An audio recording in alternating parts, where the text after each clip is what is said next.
আসসালামু আলাইকুম এভরিওয়ান। আজকে আমি আপনাদেরকে দেখাবো খুব কম সময় কিভাবে পারফেক্ট দই বানানো যায়। প্রথমে 1 লিটার দুধ নিয়ে নিব। দুধটা অল্প আছে, ভালো করে জাল দিতে থাকবো। এ সময় পরিমাণ মতো চিনি দিয়ে ভালো করে মিশাবো যাতে দুধে সুন্দর করে মিশে যায়।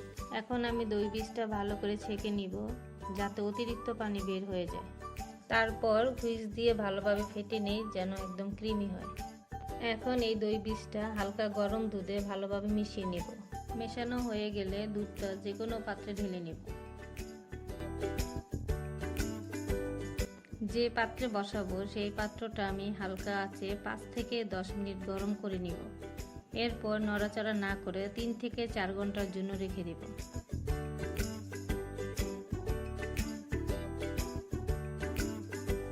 3-4 ঘন্টা পরে দেখব জমে গেছে দারুণ ঘন সুস্বাদু দই, যা খেতে খুবই মজাদার আর একদমই দোকানের মতো।